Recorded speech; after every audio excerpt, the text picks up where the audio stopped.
होते अंगावर. एवढं काय करायचं ते पैसा ते सगळं त्या माझ्याकडे काही नाही. देवाच्या दयेने कृपा लक्ष्मी. माझे वडील नेहमी म्हणायचे माझ्या मुली लक्ष्मी आहेत, माझ्या मुली आल्या तसं माझं चांगलं झालंय. पंकजा जन्मली पहिल्यांदा आमदार झालो, प्रीतमताईच्या नंतर प्रदेशाध्यक्ष झालो, यशस्वी जन्मली विरोधी पक्षनेता झालो. बरं झालं म्हणले मला मुलगी आहे. मुलगा असता तर मलाच ताप झाला असं म्हणले. मुलगी आहे ते बरं झालं म्हणले. माझ्या मुली माझं नाव काढतील. खरंच आहे. तुम्ही आता एक वचन मला द्या. आईसाहेबाचा गड आहे, महंत महिला आहे, तुमची नेता महिला आहे, सगळ्या राज्यातले लोक माझ्यावर प्रेम करतात आणि माझं भाग्य आहे एवढ्या पवित्र स्थानी मी सांगते गोपीनाथ मुंडे नंतर ते स्थान तुम्ही मला दिलंय. हे एवढं मोठं स्थान जगात कुठेही नाही. कुठेही नाही. मग आता आपण मुलींचा सन्मान करायचा, मुलगीच वारसा बनायची. ही बघा ही आमची अक्षता आरती संतोषची. ती काय तिने मला व्हिडिओ पाठवला काल. दांडा चालवायली ती. दांडा भातुकली खेळ ना दांडा चालवायली. आणि मला बघून असंच होईल ना. ते दांडा चालवायली म्हणजे पोलीस अधिकारी बनवा, शिकवा, पोरी कामाला लावा, सारखं त्यांच्यावर विश्वास ठेवा, त्यांच्या हातामध्ये ताकद द्या, त्यांच्या पाठीशी उभे राहा. बघा आपल्या पोरी कशा वंशाच्या दिवा बनल्याशा राहणार. आणि पोरगी सुधारली की पोराला सुधरवते पुन्हा आपोआप. बरोबर आहे की नाही. आई जर शिकली असेल तर लेकराला शिकवते, चांगलं करते. एक स्त्री शिकली तर समाज शिकतो, एक स्त्री मोठी झाली तर समाज मोठा. आज मला आनंद आहे असे वारकरी संप्रदायात येणारे लोक, काम करणारे लोक. काल एका गोविंद म्हणून आमचा कार्यकर्ता नाशिकला तर मोठं वारकरी भवन बांधलं, त्याचं उद्घाटन होतं. माझ्या आजूबाजूच्या लोकांनी मला असं वाटतं की जेवढं शक्य आहे तेवढं ह्या सामाजिक विषयांना घेऊन काम करावं. तंबाखू सारखं व्यसन सोडावसाठी मी नेहमी प्रयत्न करते. नेहमी मागे भगवान बरोबर एवढा भीक सगळ्यांना मला काढा खिशातल्या पुढ्यान टाका. मरतात कॅन्सर होऊन होऊन लोक. कशा ते तो घाणेरडा. आता सगळ्यांनी जाऊन घरातल्या पुढ्या काढून टाका. पुन्हा म्हणला काही नवरा अंगावर आला ताईला सांगेन म्हणायचं. अशा व्यसनापासून तरुणांनी दूर राहिलं पाहिजे. व्यसनाने डोकं खराब होतं. व्यसन करून करून मग लवकर पैसा मिळावा वाटतो. लवकर पैसा मिळून मग मस्ती येते. कारण मेहनत नाही केलेल्या पैशाने मस्ती येत असते, घामाच्या पैशाची मस्ती येत नाही. व्यसनाधीन झालं की मग डोकं नाही चालत, मग गुन्हेगार कडे माणूस जातो. या डोंगर कपाऱ्यामध्ये वामन भाऊनी आणि भगवान बाबांनी हे जे सप्ते लावून दिलेत, हे नारळ जे दिले, जे नारळ आपले मंत घेतात दोन्ही गडावरचे आणि तिथे सप्ते करतात, तिथे येऊन कीर्तन करतात. ही परंपरा एवढ्या वर्ष जुनी कशासाठी होती. डोंगरातल्या लोकांना खायला नाही मिळालं तर त्यांचे नीतिमत्ता डोळणे, त्यांनी शिकावं. कुठे दरोडे घालू, कुठे काही करू, असं करू नये. ही तळमळ लोकांमध्ये होती. कारण त्या काळात कुठे रोजगार नव्हता, अडचणी निर्माण व्हायच्या. त्यामुळे ते शिकवण आताच्या काळात गरज आहे का. आता गाड्या आहेत, शिक्षण आहे, सगळं आहे. थोडं कमीच भागवायची सवय लागली ना माणूस सुखी राहतो. मला आता मी म्हणलं नाही मला हेच व्हायचंय, राष्ट्रपती व्हायचंय अमेरिकेचा, तर मी दुःखीच होईल ना. जे आपण आहोत त्याच्यात भागवलं तर आनंदी राहतो माणूस. आणि मोठे मोठे स्वप्न पाहण्यासाठी दुसऱ्यांच्या अंगावर पायऱ्या म्हणून चढलेला माणूस कधीच मोठा होत नाही. इतिहास स्वतःच्या जीवावर मोठा झालेला माणूस इतिहास लक्षात ठेवत असतो. केवढी मोठी अफाट मोगल सेना होती, पण छत्रपती शिवरायांच्या सह्याद्रीमध्ये घुसूच शकत नव्हती. कळायचंच नाही कुठं येतात, कुठून गायब होतात. हे म्हणजे अरे हे मराठे मावळे कुठून गायब होतात कळत नाही कोणाला. आमच्या पुण्यश्लोक अहिल्यादेवीने किती चांगला राज्य कारभार केला, किती मंदिरं बांधली. मी जगात कुठे गेले रे अहिल्यादेवींचंच मंदिर आहे. कुठंही महादेवाचं केदारनाथ पर्यंत मंदिर बांधले. किती चांगलं. म्हणजे धर्म आणि राजकारभार दोन्ही सांभाळलं. काय कमी एक स्त्री त्या काळात जिजाऊंनी घडवले म्हणून शिवराय घडवले. हे सगळ्या गोष्टी आहेत. या सगळ्या महापुरुषांसारखं व्हायचं नाही. लगेच तुझ्या घोड्यावर बसायचं, तलवार घ्यायची, असं काही करायचं नाही. पण सगळ्यांनी जेवढं चांगलं वागता येईल तेवढं चांगलं वागा. फार प्रेशर देत नाही नवीन पिढीमुळे. कधी मित्राचा वाढदिवस आहे, कुठे गेला, बाहेर खाल्ला पिल्ला, मी काही म्हणत नाही. पण ती रोज जे ते हातभट्टी इकडे दारूबंदी करा पहिले. आई साहेब तुमच्या महासांगवीतूनच सुरुवात करा. करा, नुसतेच गप्पा मारतात. करा इथून सुरुवात. आई साहेबांना सहकार्य करा. बिचाऱ्या महिला आहेत त्या तुम्ही दाबतात. करा. मी म्हणत नाही की तुम्ही जीवन जगू नका, पण त्या व्यसनाच्या अधीन जाऊ नका. हे फार महत्वाचं आहे. व्यसनाच्या अधीन जाऊन लोकांनी बर्बादी करून घेतली. सगळं नाव आपलं खराब होतं, मुलाचं नाव खराब होतं, घराचं नाव खराब होतं, गावाचं नाव खराब होतं. असं काही आपल्याकडून होऊ देऊ नका. तुमच्या पाठीशी मी उभी आहे, तुमच्या संरक्षणासाठी तुमच्या समोर आहे आणि तुमच्यासाठी आशीर्वाद म्हणून तुमच्या पाठीशी उभे आहे. तुम्ही माझ्या पाठीशी उभे राहा. असंच प्रेम माझ्यावर राहू द्या आणि मी असंच प्रेम करेन. तुम्हाला इथे सगळ्या दृष्टीने मी तुमच्या बरोबर उभी आहे. मला खरं खोटं कळते, कोणी कार्यकर्ता लावून देण्यासाठी म्हणतो ते असंच करायला आहे, ते मुद्दामूनच करायला आहे. माझं मला कळतं, ज्याचं मुद्दामून होतं त्याच्या मागेच आहे मी. काही घाबरायचे कारण नाही, एकदम बिंदास चांगल्या पद्धतीने आपण सगळे काम करा. तुमच्या पाठीशी उभी राहीन. आईसाहेबांचे आशीर्वाद आणि मीराताई संस्थानाचे आशीर्वाद मला नेहमी आहेत आणि असेच राहावे हीच ईश्वरचरणी प्रार्थना. तर बीडमधून पंकजा मुंडे लाईव्ह होत्या. पर्यावरण मंत्री पंकजा मुंडे यांनी मोठं विधान केलेलं आहे. गोपीनाथ मुंडे यांची मुलगी कुणाखाली मिंदी नाही असं त्या म्हणालेल्या असून मी कशाला पक्ष स्थापन करेल असंही पंकजा मुंडे म्हणतायत. आता राज्याच्या राजकारणातली अत्यंत मोठी बातमी समोर येते, कारण महाराष्ट्राच्या राजकारणात पडद्यामागे घडामोडींना वेग आलेला आहे. मुख्यमंत्री देवेंद्र फडणवीसांनी राज ठाकरेंची भेट घेतली आणि देवेंद्र फडणवीस आणि राज ठाकरेंची जवळपास 1.25 तास शिवतीर्थावर चर्चाही झाली आहे. मुख्यमंत्री झाल्यानंतर देवेंद्र फडणवीसांनी पहिल्यांदाच राज ठाकरेंची भेट घेतली आहे. तेव्हा या दोघांच्या भेटीमध्ये नक्की काय चर्चा झाली आहे याचीच सर्वांना उत्सुकता आहे. काहीच दिवसांआधी मनसेच्या पदाधिकाऱ्यांच्या मेळाव्यामध्ये राज ठाकरेंनी ईव्हीएमवर आक्षेप घेतला होता. भाजपा नेत्यांनी सुद्धा त्याला जोरदार प्रत्युत्तर दिलं होतं. मात्र त्या टीकेनंतर आता मुख्यमंत्री फडणवीस अचानक राज ठाकरेंची भेट घेण्यासाठी पोहोचलेत. महापालिका निवडणुकीच्या अनुषंगाने चर्चा करण्यासाठी भेट होती का याचीही अगदी दबक्या आवाजामध्ये चर्चा सुरू झाली आहे. ही कुठलीही राजकीय भेट नाही. मी मुख्यमंत्री झाल्यानंतर राज ठाकरेजींचा मला अभिनंदनाचा फोन आला. त्यावेळेस मी त्यांना सांगितलं होतं मी घरी येईन. त्याप्रमाणे मी आज घरी गेलो होतो. ब्रेकफास्ट त्यांच्या घरी मी केला, गप्पा मारल्या आणि मग या कार्यक्रमाच्या ठिकाणी आलो. या बैठकीचा किंवा या आमच्या ज्या काही गप्पा आहेत यांचा कुठलाही राजकीय संदर्भ नाही. केवळ एक जी मैत्री आहे त्या मैत्रीकरता मी त्यांच्या घरी गेलेलो होतो. तर महापालिका निवडणुकांसाठी फडणवीस आणि राज ठाकरे यांची भेट झालेली आहे का अशी चर्चा सुरू होतीये. विधानसभेला शिंदे सेनेमुळे मनसेशी युती झाली नसल्याचा दावा करण्यात आला. मनसे शिंदेचे उमेदवार एकमेकांसमोर उभे ठाकल्यानं विधानसभेत नुकसान झालं. त्यामुळे आता मुंबई महापालिका निवडणुकीसाठी मनसे भाजपाची युती होऊ शकते का याची चाचपणी सुरू असल्याची चर्चा आहे. हिंदुत्वाच्या मुद्द्यावर भाजपा मनसेशी युती शक्य आहे.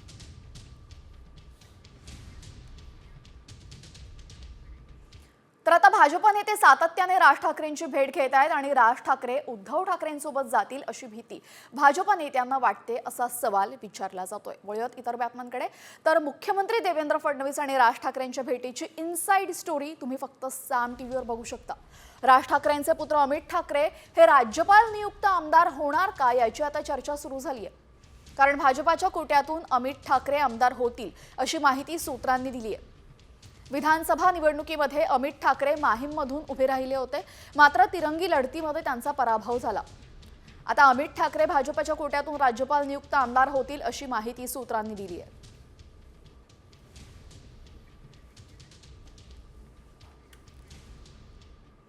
तर आता फडणवीस आणि राज ठाकरे यांच्या भेटीवर प्रतिक्रिया सुद्धा यायला लागलेल्या आहेत. फडणवीस आणि राज ठाकरेंच्या कॅफेमध्ये चहा प्यायला गेले. राजकारणात असे चहापान होतच असतात. कॅफे चांगला असला की सर्वच चहापानाला येतात असं म्हणत फडणवीस आणि राज भेटीवर संजय राऊतांनी प्रतिक्रिया दिली आहे. तर पवारांकडे काय झाडू मारायला जाता का असा उलट प्रश्न संदीप देशपांडे यांनी विचारलाय.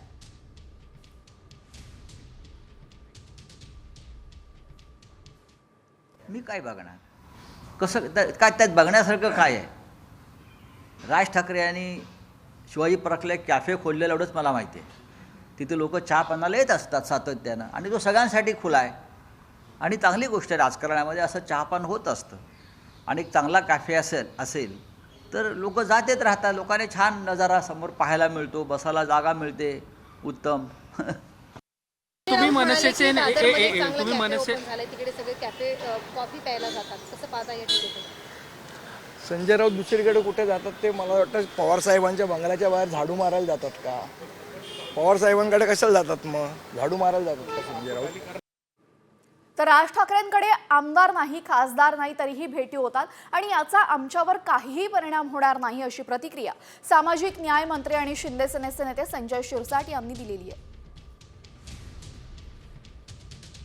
म्हणून आज राजसाहेबांशी जी चर्चा झालेली की त्या कारणास्तव झाली की तुमचा काही ॲक्शन प्लॅन असेल, तुम्हाला या महाराष्ट्राच्या हितासाठी काही करायची जर तुमच्या कल्पना असतील त्या संदर्भात मला वाटतं ते चर्चा झाला आहे. असं हे बघा, राजकारणामध्ये आजच्या घडीला राजसाहेबांकडे ना आमदार आहे ना खासदार आहे, परंतु तरी त्यांची भेट घेणं हे एक वेगळी भावना त्यांच्यामध्ये दिसून आलेली. म्हणून ते आल्याने आमच्या राजकारणावर काही परिणाम होईल असं समजण्याचं काहीही कारण नाही. शिंदे साहेबांचे आणि त्यांचेही संबंध चांगले, राजसाहेबांची सर्वच लोकांशी, राजकीय नेत्यांशी चांगले संबंध असल्यामुळं हा भेट मला वाटतं बहुतेक झाली असेल. आता बातमी आहे शिंदे सेने संदर्भातली. राज्यामध्ये आपत्ती व्यवस्थापन समितीमधून एकनाथ शिंदेंना वगळण्यात आलेलं आहे, तर दुसरीकडे या नव्या समितीमध्ये उपमुख्यमंत्री आणि अर्थमंत्री अजित पवारांना मात्र स्थान देण्यात आलंय. त्याचबरोबर महसूल, मदत आणि पुनर्वसन यासोबतच आपत्ती व्यवस्थापन, आरोग्य मंत्र्यांचाही या समितीत समावेश आहे. मात्र आता या निर्णयामुळे राजकीय वर्तुळामध्ये जोरदार चर्चा सुरू झाली आहे. शिंदेंना समितीतून डावलण्याचा अर्थ नक्की काय? त्यांना राजकीय धक्का मोठा बसला गेलेला आहे असंही मानलं जात आहे.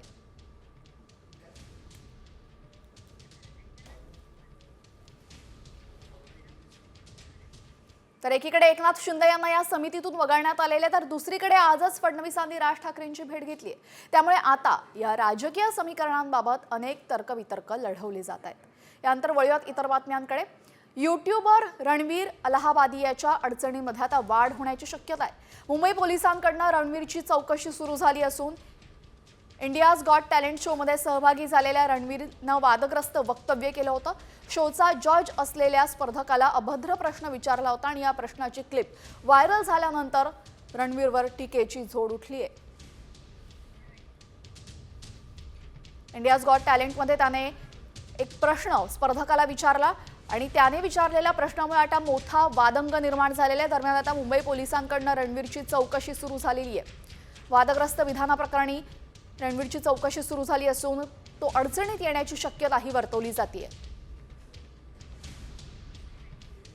यूट्यूबर रणवीर अलाहाबादिया हा आता अडचणीमध्ये येणार असल्याची शक्यता आहे, कारण की इंडियाज गॉट टॅलेंट या स्पर्धेमध्ये त्याने एका स्पर्धकाला प्रश्न विचारला.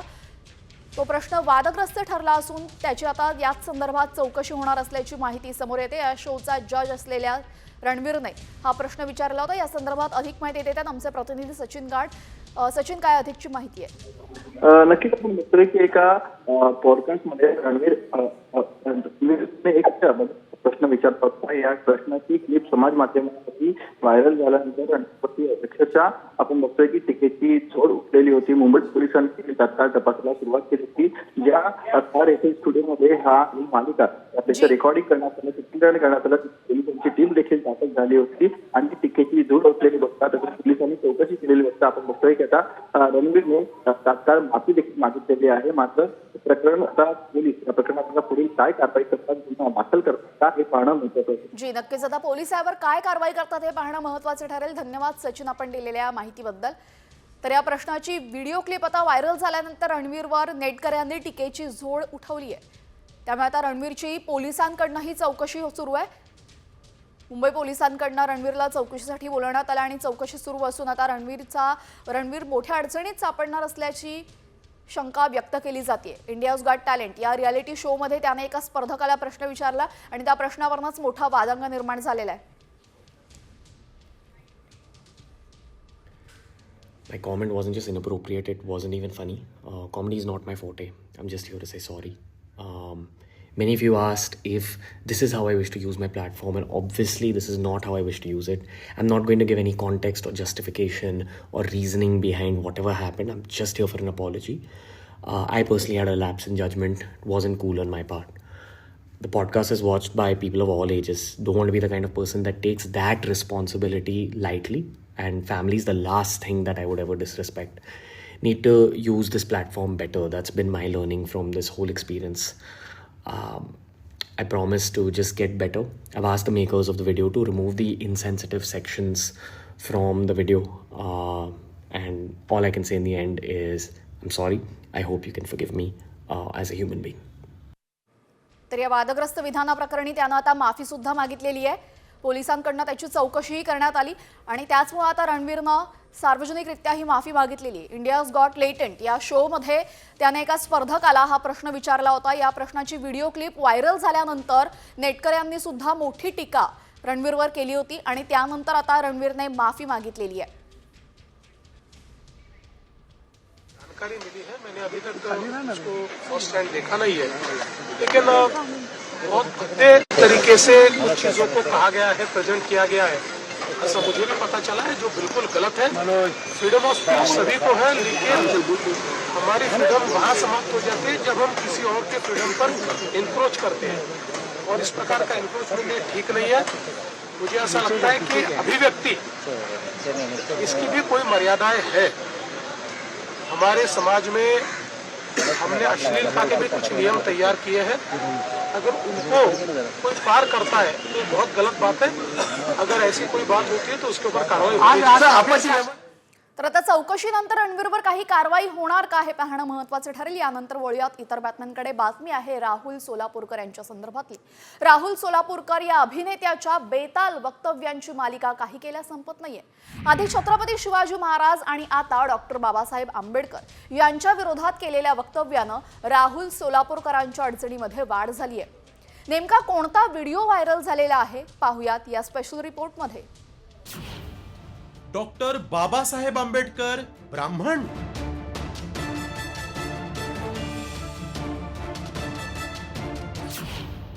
अभ्यास केल्यानं वेदांनुसार आंबेडकर ब्राह्मण.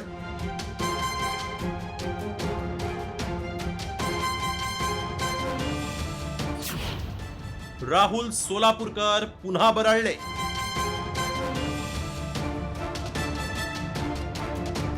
रामजी सकपाळ नावाच्या एका बहुजनाच्या घरात जन्माला आलेला एक भीमराव, की जो आंबावडेकर नावाच्या गुरुजींकडनं दत्तक घेतला जातो आणि त्यांचंच नाव घेऊन नंतर भीमराव आंबेडकर म्हणून मोठा होतो.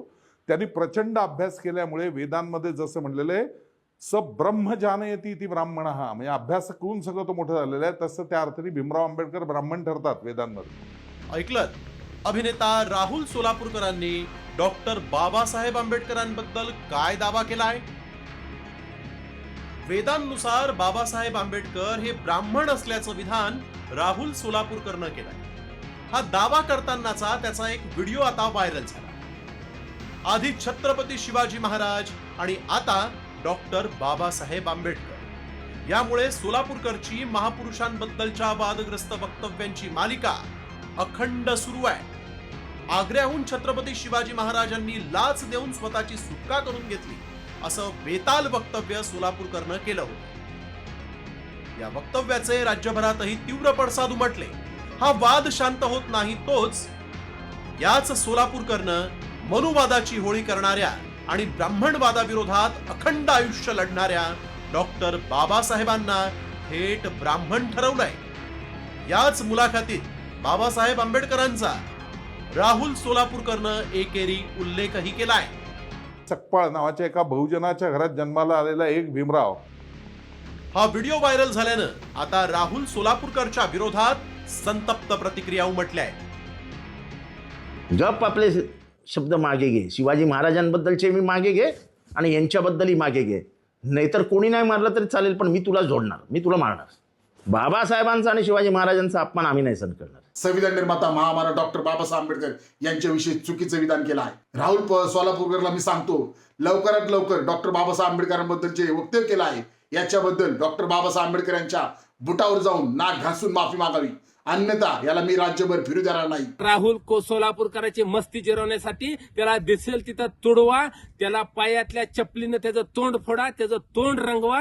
जी पण कुणी त्याला पायातली चप्पल काढून मारेल अशा माझ्याकडून अशा व्यक्तीला 1 लाखाचं आज बक्षीस जाहीर करतोय. छत्रपती शिवाजी महाराज आणि डॉक्टर बाबासाहेब आंबेडकर हे उभ्या महाराष्ट्राचे आराध्य दैवत. त्यांनी ज्यांच्या ज्यांच्या विरोधात लढा दिला त्यांच्याच पंक्तीत या राष्ट्रपुरुषांना बसवणं म्हणजे हा राष्ट्रद्रोह असं म्हटलं तर अजिबात चुकीचं ठरणार नाही. त्यामुळे आता राहुल सोलापूरकरच्या विरोधात सरकारनं कडक कारवाई करावी अशी मागणीही केली जाते. म्हणूनच राहुल सोलापूरकरच्या विरोधात सरकार काय भूमिका घेतं हे पाहणं महत्वाचं ठरणार आहे. ब्युरो रिपोर्ट, साम टीव्ही मराठी. तर पुन्हा एकदा वादग्रस्त विधान केल्यानंतर आता राहुल सोलापूरकरांनी माफी मागितलेली आहे. काय म्हणालेत सोलापूरकर आपण पाहूयात. त्या ज्या महामानवांना आपण समोर ठेवून जगत असतो त्यांच्याविषयीचं कुठलंही वाईट वक्तव्य माझ्याकडनं होणार नाही. आणि जर कुणाला तसं वाटत असेल की माझ्याकडनं झालंय तर त्याबद्दल आत्ताही पुन्हा एकदा मी जाहीर माफी मागतोय. लक्षात ठेवा, राहुल सोलापूरकर हा एक प्रामाणिक भारतीय आहे. माझ्याकडनं असा कुठल्याही महाव्यक्तिमत्वाला कलुषित करण्याचा प्रयत्न स्वप्नात सुद्धा होऊ शकत नाही. हे मनपूर्वक लक्षात ठेवा. पुन्हा एकदा मी जाहीर माफी मागतोय. नंतर आता बातमी आहे लाडक्या बहिणींसंदर्भातली. राज्यातल्या लाडक्या अपात्र बहिणींची संख्या आता आणखीन वाढण्याची शक्यता आहे. सर्वाधिक लाडक्या अपात्र बहिणी या आर्थिकदृष्ट्या पश्चिम महाराष्ट्रातल्या ठरणार आहेत. पुणे, कोल्हापूर, सातारा, सांगली या भागामध्ये ही संख्या सर्वाधिक आहे. तर पुण्यामध्ये 4 चाकी गाडीवाल्या लाडक्या बहिणींची संख्या सर्वाधिक आहे. कारवाईच्या भीतीने आतापर्यंत 1.5 लाख लाडक्या बहिणींनी योजना नको म्हणून अर्ज केलेला आहे आणि आता ही संख्या 10 लाखांपर्यंत जाण्याची शक्यता वर्तवण्यात आलेली आहे.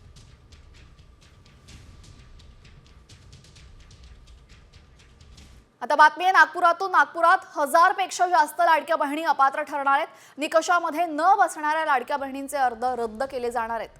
नागपूर जिल्ह्यामध्ये 1228 लाभार्थ्यांकडे 4 चाकी गाडी असल्याचं निष्पन्न झालंय. यामध्ये काटोलमधल्या 121 तर नरखेडमधल्या 5 बहिणींचा समावेश आहे. त्यामुळे या बहिणींना मिळणारा लाभ बंद होणार आहे.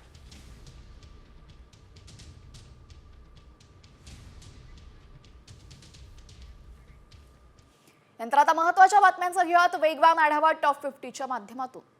बाबा तू मरणार आहेस का असा सवाल 8 वर्षाच्या चिमुरड्या तैमूरने सैफ अली खानला केला होता. ही धक्कादायक माहिती स्वतः सैफ अली खानने एका वृत्तपत्राला दिलेल्या मुलाखतीत दिलेली आहे. 16 जानेवारी रोजी अभिनेता सैफ अली खानवर जीवघेणा हल्ला झाला होता. त्यानंतर त्याची पहिल्यांदाच प्रतिक्रिया समोर आली आहे.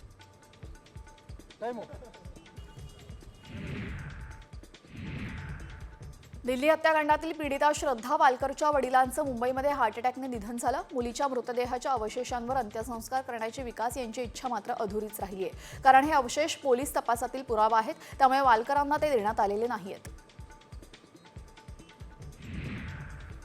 सावित्रीबाई फुले पुणे विद्यापीठामध्ये उंदरांचा सुळसुळाट झाल्याचा आरोप विद्यार्थ्यांनी केलेला आहे. उंदीर चावल्याने एका विद्यार्थ्याला रुग्णालयातही दाखल केलं असून विद्यार्थ्यांमध्ये रेबीजची लक्षणं आढळून आली आहेत. तरीही वसतिगृह प्रशासन कोणतीही दखल घेत नसल्याचा आरोप विद्यार्थ्यांनी केला. जर वेळीच उपाययोजना केली नाही तर तीव्र आंदोलन करू असा इशारा अभाविपने दिलेला आहे. सार्वजनिक ठिकाणी शांततेचा भंग करत नशेत बेभान झालेल्यांकडनं भर रस्त्यामध्ये उन्माद सुरू आहे. नाशिकच्या उच्चभ्रू वस्तीमध्ये मद्यधुंद तरुणाईची पोलिसांशी हुज्जत पाहायला मिळाली. दारूच्या नशेत बेभान युवतीसह एका युवकाने मुजोरगिरी करत पोलिसांसोबत वाद घातल्याचे व्हिडिओ व्हायरल झालाय.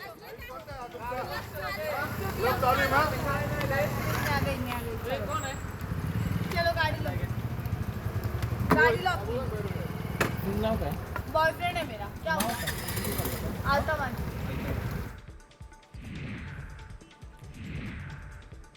अँड्रॉइड पासून आयफोन पर्यंतचे 15 मोबाईल हॅकर्सच्या निशाण्यावर आहेत. अगदी मोदी सरकारनेच हा हॅकिंगचा अलर्ट दिलेला आहे. वापरकर्त्यांनी मोबाईल डिव्हाइस अपडेट करावेत. अँड्रॉइड 12 नंतर त्यानंतरच्या सॉफ्टवेअरमध्ये सुरक्षा धोक्याचे अनेक दोष आढळलेले आहेत.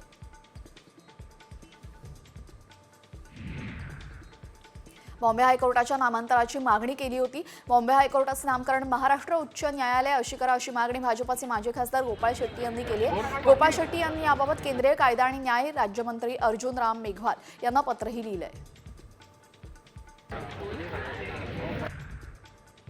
मुंबई पुणे द्रुतगती महामार्गावरील पनवेल येथील मुंबईकडे जाणारा एक्झिट मार्ग आजपासून पुढील 6 महिने बंद राहणार आहे.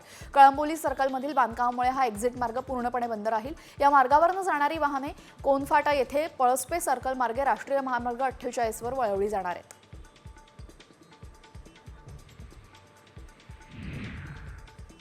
मुंबईमध्ये रॅपिडो बाईक टॅक्सी सेवा पुन्हा सुरू होणार आहे. महाराष्ट्र परिवहन विभागाने नुकतीच मुंबई रॅपिडो बाईक टॅक्सी सेवेला परवानगी दिली आहे.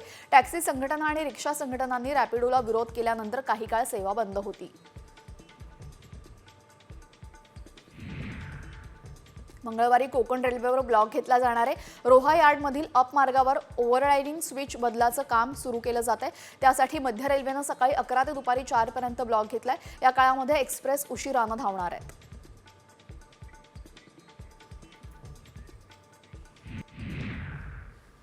अभिनेत्री ममता संदर्भात मोठी बातमी समोर येते। ममता कुलकर्णीने महामंडलेश्वर पदाचा राजीनामा दिलेला आहे। किन्नर आखाडा महामंडलेश्वर पदी तिची नियुक्ती झाली होती, मात्र त्यानंतर मोठा वादंग बघायला मिळाला होता आणि आता ममताने स्वतः महामंडलेश्वर पदाचा राजीनामा दिलेला आहे। ममता कुलकर्णीला महामंडलेश्वर पदावर बसवल्यानंतर मोठा वादंग निर्माण झाला होता। दरम्यान ज्यांनी दीक्षा दिली त्यांना सुद्धा त्यांच्या पदावरून हटवण्यात आलं होतं। मोठा वाद त्यामुळे निर्माण झाला होता आणि आता ममतानं तिच्या पदाचा राजीनामा दिलेला आहे। किन्नर आखाडा महामंडलेश्वर पदाची तिची नियुक्ती झाली होती। काही दिवसांपूर्वीच कुंभमेळ्यामध्ये तिने हा संन्यास घेतला होता आणि तिला ही पदवी देण्यात आली होती, मात्र आता तिने राजीनामा दिलेला आहे, कारण की ही पदवी घेतल्यानंतर मोठा वादंग निर्माण झाला होता। किन्नर आखाडा महामंडलेश्वर पदी तिची नियुक्ती झाली होती। काही दिवसांपूर्वीच कुंभमेळ्यामध्येच तिने दीक्षा घेतली होती आणि त्यानंतर तिची महामंडलेश्वर पदावर नियुक्ती झाली होती। या संदर्भात अधिक माहिती देत आहेत आमच्या प्रतिनिधी सीमा दाते। सीमा, काय अधिकची माहिती आहे?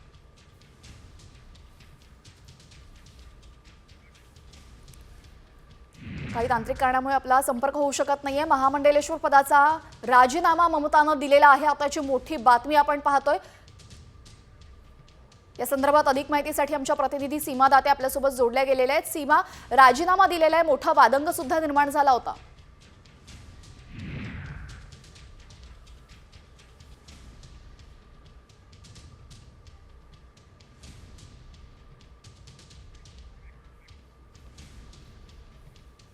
ममता महामंडलेश्वर झाल्यानंतर मोठा वाद निर्माण झाला होता आणि त्यानंतर आता तिला तिच्या पदाचा राजीनामा द्यायला भाग पाडलेला आहे।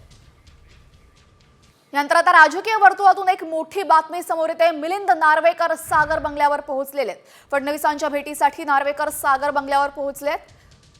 राजकीय घडामोडींना वेग आल्याचं आपण पाहतोय। मुख्यमंत्री देवेंद्र फडणवीसांच्या भेटीसाठी मिलिंद नार्वेकर पोहोचल्याचं आपण पाहतोय। मिलिंद नार्वेकर हे सागर बंगल्यावर पोहोचले। ही भेट नक्की कशा संदर्भात आहे हे अजून समजू शकलेलं नाहीये। पडद्यामागे नक्की काय घडते अजून समजलेलं नाहीये, मात्र महत्त्वाची अशी भेट आहे। मिलिंद नार्वेकर हे सागर बंगल्यावर पोहोचलेले आहेत। मुख्यमंत्री देवेंद्र फडणवीसांच्या भेटीसाठी नार्वेकर आता सागर बंगल्यावर दाखल झालेले आहेत। आज सकाळीच मुख्यमंत्री देवेंद्र फडणवीसांनी राज ठाकरेंची भेट घेतली होती आणि त्यानंतर आता मिलिंद नार्वेकर सुद्धा फडणवीसांच्या भेटीला गेलेले आहेत। राजकीय वर्तुळामध्ये आपण पाहतोय मोठ्या घडामोडी घडतायत। या संदर्भात अधिक माहितीसाठी आमचे प्रतिनिधी गणेश कवडे आपल्यासोबत जोडले गेलेले आहेत। नार्वेकर फडणवीसांना भेटायला गेलेले आहेत, कारण काय आहे? नक्कीच उबाटा गटाचे आमदार मिलिंद नार्वेकर आहेत, ते देवेंद्र फडणवीस यांच्या भेटीसाठी सागर बंगल्यावर दाखल झालेले। त्यांच्यासोबत सुभाष देसाई देखील आहेत, जे शिवसेनेचे ज्येष्ठ नेते आहेत, हे देखील त्यांच्या सोबत आहेत। त्यामुळे आजच जर बघितलं असेल तर मुख्यमंत्री देवेंद्र फडणवीस यांनी राज ठाकरे यांची भेट घेतली होती आणि त्यानंतरून या दोन महत्वाच्या नेत्यांची ही भेट होताना पाहायला मिळते, कारण की मिलिंद नार्वेकर हे उद्धव ठाकरे यांचे अत्यंत जवळचे सहकारी म्हणून ओळखले जातात। त्यामुळे उद्धव ठाकरे यांचा काही निरोप घेऊन मिलिंद नार्वेकर देवेंद्र फडणवीस यांच्या भेटीसाठी आले देखील पाहणं गरजेचं। मात्र आज सकाळपासून मोठ्या घडामोडी होताना पाहायला मिळत आहे, कारण की सकाळीच राज ठाकरे यांची भेट आणि त्यानंतरून आता उद्धव ठाकरे गटाचे हे दोन प्रमुख नेते सागर बंगल्यावर देवेंद्र फडणवीस यांच्या भेटीसाठी दाखल झालेले आहेत। जी, नक्कीच मिलिंद नार्वेकर हे आता त्यांच्या भेटीसाठी दाखल झाले। गेल्या अनेक दिवसांपासून आपण पाहतोय उद्धव ठाकरे आणि फडणवीस हे पुन्हा एकत्र येणार अशी चर्चा सुरू झाल्या होत्या। काही दिवसांपूर्वीच फडणवीसांनी मोठा गौप्यस्फोट सुद्धा केला होता मुख्यमंत्री पदासंदर्भात काय घडलं होतं या संदर्भात। त्या अनुषंगाने ही भेट महत्त्वाची ठरते। गणेश,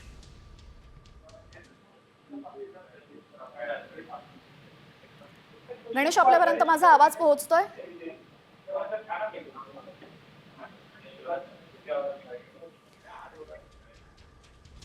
तर फडणवीसांच्या भेटीसाठी मिलिंद नार्वेकर हे पोहोचलेले आहेत। दरम्यान मिलिंद नार्वेकर हे उद्धव ठाकरे यांच्या जवळचे सहकारी आहेत आणि त्यामुळे उद्धव ठाकरेंचा कोणता निरोप घेऊन ते तिकडे गेलेले आहेत का हे पाहणं महत्त्वाचं ठरेल।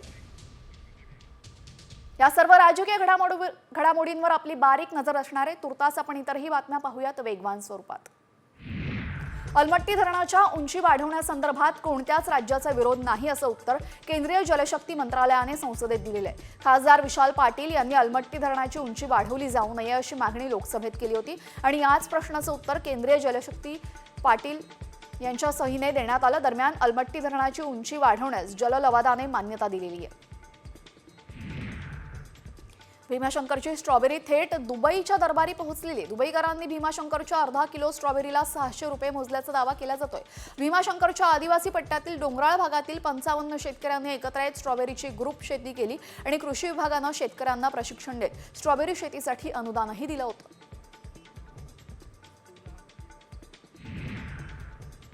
अमेझॉनच्या कामगारांनी काम बंद करण्याची घोषणा दिलेली आहे. कंपनीच्या गोदामात काम करणाऱ्या कामगारांना लाभ मिळावेत असा करार 3 महिन्यांपूर्वी करण्यात आला होता. मात्र याची अंमलबजावणी अजूनही न झाल्याने कामगार आज कामबंद आंदोलन करण्याची शक्यता आहे.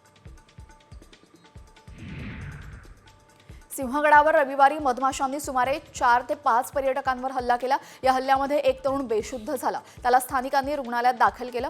दरम्यान कल्याण दरवाजा येथील मधमाशांच्या पोळ्याला दगड मारल्याने त्या माशा उठल्या आणि त्यांनी पर्यटकांच्या मागे धावल्या अशी प्राथमिक माहिती समोर आलेली आहे. सांगलीमध्ये चंद्रनमस्काराचा विश्वविक्रम आज करण्यात आला. एकदाच 1200 महिलांनी चंद्रनमस्कार घालून विश्वविक्रम केलेला आहे. सांगलीच्या तरुण भारत स्टेडियममध्ये चंद्रनमस्काराचा विश्वविक्रम पार पडला. याची इंडिया बुक्स ऑफ रेकॉर्ड आणि एशिया बुक ऑफ रेकॉर्डमध्ये नोंद झालेली आहे.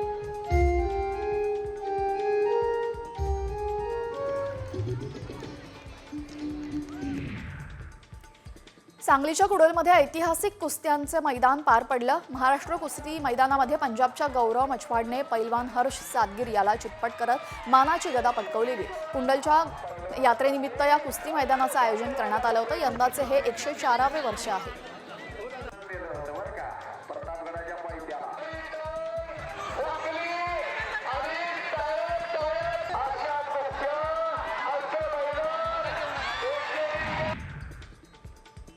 छत्रपती संभाजीनगरमध्ये जीबीएसचे रुग्ण वाढत असल्याचं दिसून आलेलं आहे. घाटी हॉस्पिटलमध्ये जीबीएसचे लागण झालेल्या 2 बालकांचा समावेश आहे. पालिका प्रशासनाकडून या प्रकरणी खबरदारी घेण्यात येते. दूषित पाण्याच्या नमुन्यांची तपासणी करण्यात आलेली आहे.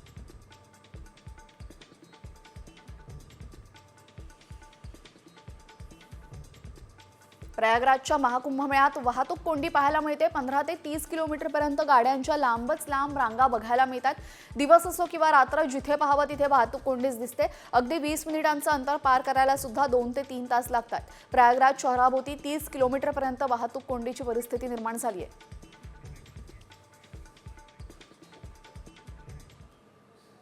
या बातम्यांनंतर आता बातमी आहे राहुल सोलापूरकरांसंदर्भात. छत्रपती शिवाजी महाराज आणि डॉक्टर बाबासाहेब आंबेडकरांविषयी वादग्रस्त वक्तव्य करणाऱ्या राहुल सोलापूरकरांविरोधात आता पोलीस ठाण्यामध्ये तक्रार दाखल करण्यात आली आहे. संभाजी ब्रिगेडने पुण्यातील पर्वती पोलीस ठाण्यामध्ये तक्रार दाखल केली असून सोलापूरकरांना तात्काळ अटक करा अशी मागणी करण्यात आलेली आहे. तसंच सोलापूरकरांवर अॅट्रॉसिटी अंतर्गत गुन्हा दाखल करण्याची मागणी सुद्धा करण्यात येते.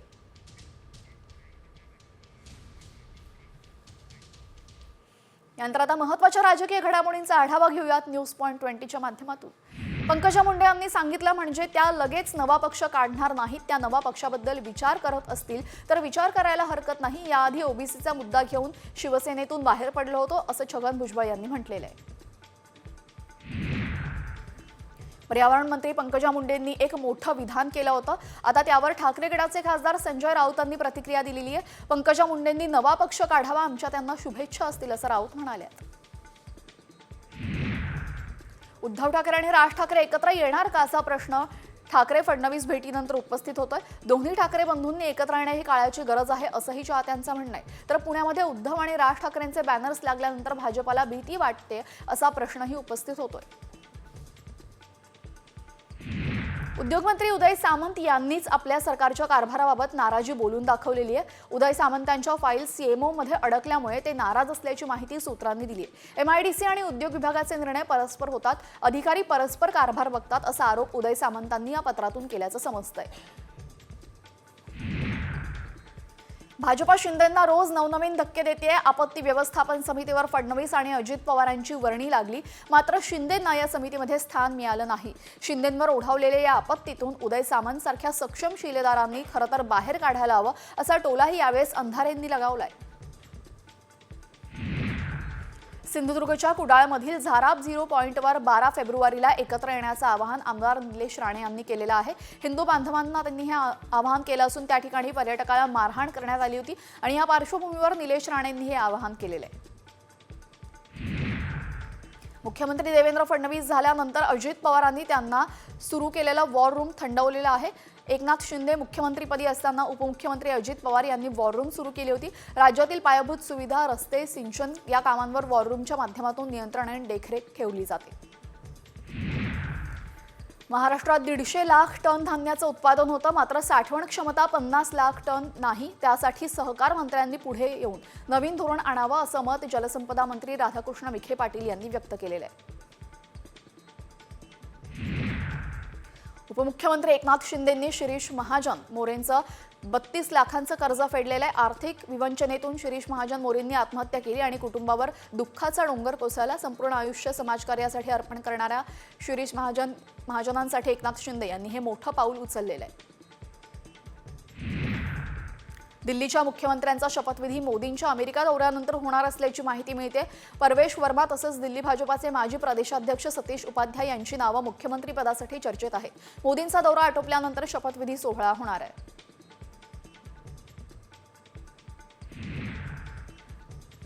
मुंबईच्या तापमानाचा पारा काहीसा वाढू लागलेल्या दिवसाच्या तसेच रात्रीच्या तापमानामध्ये तुलनेनं वाढ झालेली आहे. दरम्यान सध्याचा काळ हा ऋतू बदलाचा असून उन्हाळ्याची चाहूल लागल्याने हवामान विभागाचे निरीक्षण आहे. या कालावधीमध्ये कमाल तापमान 33 ते 36 अंशांदरम्यान राहणार आहे.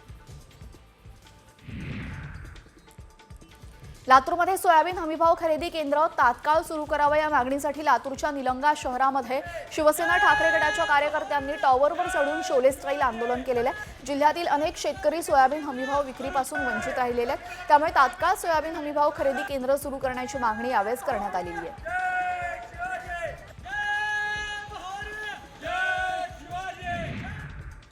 आगामी शिवजयंती उत्सव याशिवाय 10वी 12वीच्या परीक्षा आणि संवेदनशील परिस्थितीमुळे नंदुरबार जिल्ह्यामध्ये पुढील 14 दिवसांसाठी जमावबंदी आणि शस्त्रबंदी लागू करण्यात आलेली आहे. याची अंमलबजावणी 6 फेब्रुवारीपासून लागू करण्यात आली आहे. जिल्हाधिकारी डॉक्टर मिताली सेठी यांनी महाराष्ट्रात पोलीस अधिनियम अंतर्गत आदेश जारी केला आहे. बदलापुरात महाराष्ट्र जीवन प्राधिकरणाच्या मनमानी कारभारामुळे नागरिकांच्या जीवाला धोका निर्माण झालाय. शिरगाव परिसरातल्या राऊत चौकामध्ये पाईपलाईन टाकण्याचं काम सुरू आहे. त्यासाठी पोकलेनच्या साहाय्याने कॉन्क्रीट रोड खोदण्यात येतोय. मात्र सुरक्षिततेचे सर्व नियम धाब्यावर बसून मनमानी पद्धतीने काम सुरू असल्याचे चित्र पाहायला मिळतंय.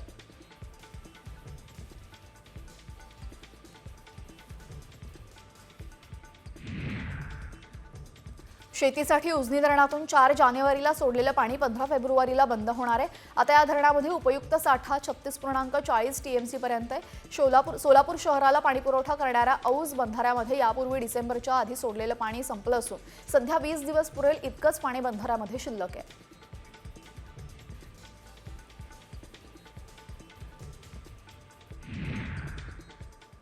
विधान परिषदेचे माजी सभापती रामराजे नाईक निंबाळकर यांच्या स्टेटसची राजकीय वर्तुळात जोरदार चर्चा सुरू झाली आहे. दरम्यान सुरुवात तुम्ही केली आहे, शेवट मी करणार असं स्टेटस त्यांनी ठेवलेलं आहे. आणि हे स्टेटस नक्की कुणासाठी ठेवलेलं आहे, या स्टेटसचा रोख नक्की कुणाकडे, या संदर्भात आता तर्कवितर्क लढवले जात आहेत. रामराजे नाईक निंबाळकर यांचे बंधू संजीव राजे नाईक निंबाळकर यांची तब्बल 5 दिवस गोविंद दूधमधील अनियमित व्यवहाराच्या अनुषंगाने चौकशी सुरू होती. दरम्यान काल संध्याकाळी चौकशी संपल्यानंतर फलटणमध्ये राजे गटाने जल्लोष केला. त्यामुळे आता हा इशारा नक्की कुणाला याची चर्चा रंगू लागली आहे.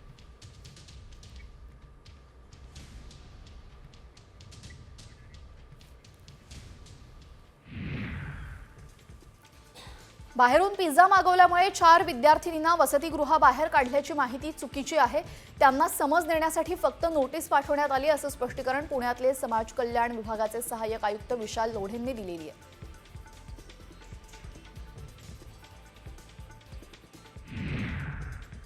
जालन्यात एका 21 वर्षीय तरुणाला जिवंत जाळण्यात आलेल्या जालन्यातील बदनापूर तालुक्यातील मेहुना गावात ही घटना घडली आहे. आकाश जाधव असं हत्या करण्यात आलेल्या तरुणाचं नाव आहे. दरम्यान मयत तरुणाची हत्या कुणी आणि कोणत्या कारणाने केली याचा तपास सुरू आहे.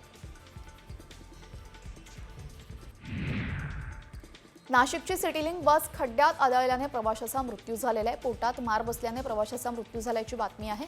याबाबत नाशिक रोड पोलीस ठाण्यामध्ये बस चालकाविरुद्ध गुन्हा दाखल करण्यात आलाय.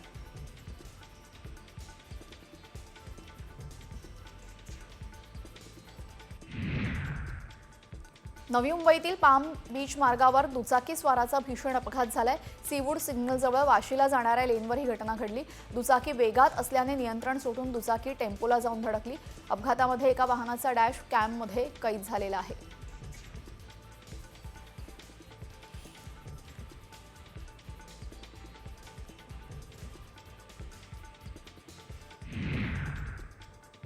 आता बातमी भिवंडीतून. भिवंडी तालुक्यातील सोनाळे गावाच्या हद्दीमध्ये भंगाराच्या गोदामाला भीषण आग लागलेली आहे. आगीत संपूर्ण गोदाम जळून खाक झालंय. भंगाराच्या गोदामात मोठ्या प्रमाणात लाकडी साहित्य आणि प्लास्टिकच्या वस्तू ठेवण्यात आल्या होत्या. तर या गोदामाच्या शेजारी उभ्या असलेल्या टेम्पो देखील जळून खाक झालाय. दरम्यान अग्निशामक दलाला आगीवर नियंत्रण मिळवण्यामध्ये यश आलं असून या आगीमध्ये मोठं नुकसान झालेलं आहे. लाकडाच्या आणि प्लास्टिकच्या वस्तू या गोदामामध्ये होता. या गोदामाच्या बाजूला एक टेम्पो सुद्धा उभा होता आणि तो टेम्पो सुद्धा जळून खाक झालेला आहे. अग्निशामक दलाकडून शर्थीच्या प्रयत्नानंतर आगीवर नियंत्रण मिळवण्यात यश आलंय.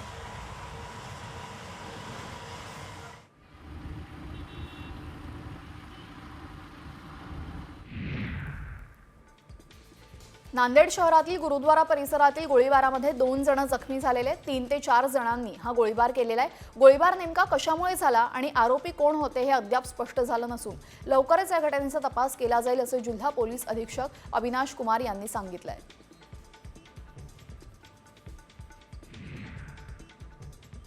कोल्हापुरातील करवीर तालुक्यामध्ये खुपिरे गावामध्ये बोगस रासायनिक खतांचा साठा सापडला. रंकभैरवी नावाच्या एका दुकानामध्ये खताच्या 77 बॅग्स आढळून आलेल्या आहेत. या प्रकरणी आता दुकानदार आकाश नाळे यांच्यावर करवीर पोलिसांमध्ये 3 गुन्हे दाखल करण्यात आले. मात्र बोगस खतं तयार करणारा मोकाटाच आहे.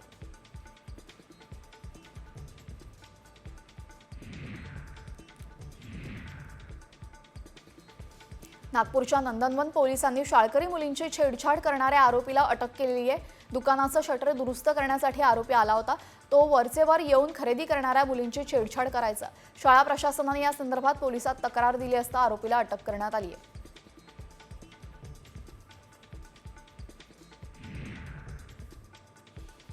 नागपुरात लक्झरी लाईफस्टाईल जगणाऱ्या अट्टल चोरट्याला कुडकेश्वर पोलिसांनी जेरबंद केलेले आहे. ब्रँडेड कपडे, 1.5 लाखाचा मोबाईल, आलिशान कार आणि ब्रँडेड घड्याळ वापरण्यासाठी तो चोरी करायचा.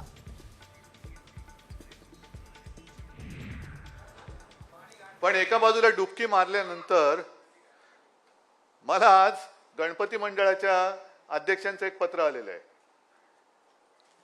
की एका बाजूला हा सगळा पवित्र सोहळा सुरू आहे, पण आता मागे गणेशोत्सव. आदल्या दिवशी नोटीस दिली गणपती मंडळांना की ज्यांनी पीओपीच्या मूर्त्या बनवल्या आहेत त्यांचं विसर्जन करायचं नाही. अरे पंतप्रधान डुबकी मारतात आणि गणपतीचं विसर्जन नाही. हा काय प्रकार आहे? कोणतंही हिंदुत्व आहे? मी समजू शकतो की प्लॅस्टर ऑफ पॅरिसच्या मूर्तीनी जर प्रदूषण होत असेल तर शाडूच्या मूर्ती बनवा, ठीक आहे ना, बनवतो. पण शाडूची माती देणार कोण? पर्याय कोण देणार त्याला? अचानक मूर्ती बनवून तयार झाली, आरती, पहिली आरती, त्याचं आगमन होतंय आणि आदल्या संध्याकाळी जर का तुम्ही गणेशोत्सव मंडळांना नोटिसा देणार असाल तर मग नेमका तुमचं हिंदुत्व तरी काय? तलावात विसर्जन करायला बंदी, काही ठिकाणी तर विसर्जित केलेल्या मूर्त्या बाहेर काढल्या. इकडे तर 2 माझे विभाग प्रमुख बसलेत. विनायकजी, तुम्ही मुंबईभर सगळ्या विभाग प्रमुखांना विचारा की त्यांच्या विभागात कुठे कुठे अशा मूर्त्या या नतरराष्ट्र सरकारने आणि पालिकेने या विसर्जनाशिवाय अडवून ठेवलेल्या आहेत. मग बघू पुढे काय करायचं, बघूया पुढे काय करायचं. कारण बोलायला खूप असतं, म्हणजे फार मोठी मोठी प्रवचनं द्यायला हे खूप चांगलं असतं. प्रवचन द्यायला जातंय काय, पण प्रत्यक्ष तू तसा वागतोस का? म्हणून आपल्यामध्ये जी एक म्हण आहे ना, बोले तैसा चाले त्याची वंदावी पावले. पण अनेक जण नुसतंच बोलतात आणि प्रत्यक्षात करतात विचित्र. आणि म्हणून रामकृष्ण परमहंसांना एका साधकाने विचारलं होतं की का हो गुरुजी, की काही लोक खूप छान बोलतात, खूप उंचीवरती नेतात आणि वागतात भलतच, असं कसं काय? मग त्यांना सांगितलं की बघ, लक्षात घे की निरभ्र आकाश असतं ना, त्या निरभ्र आकाशामध्ये घारी किंवा गिधाड खूप उंच उडतात, म्हणजे फार मोठी भरारी घेतात. पण एवढ्या उंचावर गेल्यानंतर सुद्धा त्यांचं लक्ष असतं ते जमिनीवरच्या कुजलेल्या सडक्या मासाकडे. तशी ही माणसं असतात. ती फक्त बोलतानाच उंचीवर जातात, प्रत्यक्ष काही करू शकत नाही. अर्थात हे मी कोणालाही उद्देशून बोललेलो नाही. तुमच्या मनात कोण आलं असेल ते तुमचं तुम्हाला माहित. नाही, उगाच कशाला कोणाची काय बोलायचं. पण ह्या सगळ्या जर का गोष्टी बघितल्या, आता दुर्दैव कसं आहे की शाळेमध्ये सुधारणा झाली पाहिजे. मुंबई महापालिकेच्या शाळा आपण सुधारले की नाही सुधारल्या जाऊन बघा तुम्ही. मुलांच्या पाठीवरचं दप्तराचं ओझं कमी करणं हे शिवसेना प्रमुखांचं स्वप्न होतं आणि साधारणतः 2014 साली ते मी केलं, जरूर केलं. पण हे सरकारने स्वीकारायला पाहिजे. पाठीवरती जे काय दप्तराचं ओझं असतं, रोज एवढी पुस्तकं, एवढ्या वह्या. मग मी एक कल्पना अशी केली की आता सगळं जे काही युग चाललेलं आहे, AI किंवा डिजिटल, आणखीन काय सगळं मोबाईलमध्ये येत आहे. मग मी संपूर्ण अभ्यासक्रम जो आहे तो डिजिटल करून एका SD कार्डामध्ये दिला आणि तो टाकून त्या मुलांच्या हातात 8वी 9वी आणि 10वीच्या मुलांच्या हातामध्ये तो टॅबच दिला. त्याच्यामध्ये पाठ्यपुस्तकं आली, प्रश्नपत्रिका आल्या, ई-लर्निंग कोर्स आला. कारण ई-लर्निंग म्हणजे आज आता आपण म्हणतो की बऱ्याच वर्षानंतर हा जसा कुंभ आलेला आहे 144 वर्षानंतर, तसे सगळे ग्रह एका रांगेमध्ये येतात. त्याच्यानंतर अमुक अमुक ग्रहाला एवढे चंद्र आहेत, अमुक ह्याला शनीला कसं कडं आहे, हे जर का आपण ॲनिमेशननी त्या टॅबमध्ये दाखवलं तर मुलांना पटकन समजतं. तर मुंबईमधून उद्धव ठाकरे बोलत होते. आपण वळूयात इतर बातम्यांकडे. बातमी आहे पुण्यातून. पुण्यामध्ये सावित्रीबाई फुले पुणे विद्यापीठामध्ये उंदरांचा सुळसुळाट झाल्याचा आरोप विद्यार्थ्यांनी केलेला आहे. उंदराने चावल्यामुळे एका विद्यार्थ्याला रुग्णालयात दाखल करण्यात आले. या विद्यार्थ्यामध्ये रेबीजची लक्षणं आढळली असून उंदरानं खाण्याचे पदार्थ आणि कपडे यासोबतच पुस्तकांची सुद्धा नासधूस केलेली आहे. तरीही वसतिगृह प्रशासन कोणतीही दखल घेत नसल्याचा आरोप विद्यार्थ्यांनी केलाय. जर वेळीच उपाययोजना केली नाही तर तीव्र आंदोलन करू असा इशारा अभाविपने दिलेला आहे. फाडू जे काय खायचं साहित्य आहे त्या सगळं येथील एक विद्यार्थी हिंदी विभागाचा आहे आणि 2 विद्यार्थी अर्थशास्त्र विभागाचे आहेत विद्यापीठातील. तर त्या विद्यार्थ्यांची 3 महिन्यापूर्वी तक्रार होती वसतिगृह ऑफिसला की त्यांच्या रूममध्ये जे काही उंदीर येतात, साप येतात, त्यांच्या मालमत्तेची नासधूस करतात, त्यांच्या साहित्याची नासधूस केली. त्याच्याकडे रेबीज झालेले लक्षणाचे सिम्पटम्स आढळले आहेत त्याला. 3 महिन्यापूर्वी आपले मुख्य वसतिगृह प्रमुख ज्या काही मॅडम आहेत त्यांना मेसेज केला होता की मॅडम यावर काहीतरी तुम्ही ॲक्शन घ्या, नाहीतर आम्हाला एखादी नवीन रूम मिळवून द्या. पण विद्यापीठ प्रशासनातील अधिकाऱ्यांनी यावर कोणतीही कार्यवाही केलेली नाही.